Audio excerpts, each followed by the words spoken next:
देखिए एलिप्स की डेफिनेशन होती है set of point such that distance of each point from a given point bears a constant ratio less than 1 to its distance from given straight line.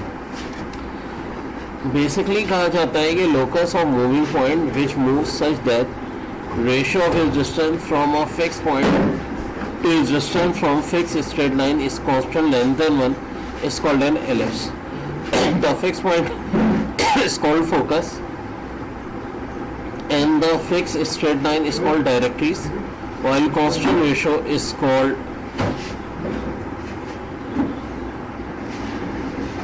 eccentricity. अब देखो ellipse की eccentricity less than 1 होती है, अर्थ बिना एक ellipse है.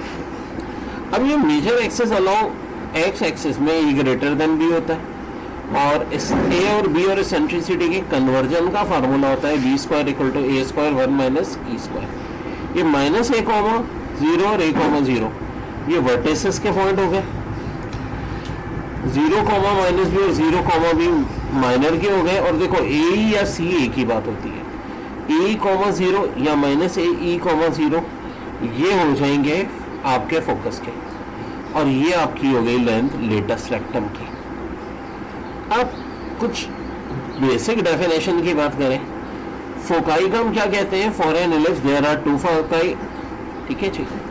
और equation of directrix x equal to a upon e, जो major axis along x axis है.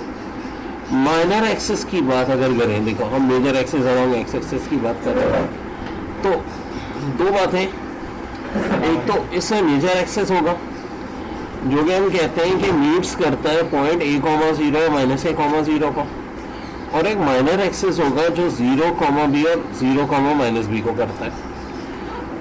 अब सेंटर अगर 0 कॉमा 0 है तो ये सारी सिचुएशन एच कॉमा के में बिल्कुल अलग हो जाती है. एसेंट्रिसिटी के लिए ये फार्मूला होता है.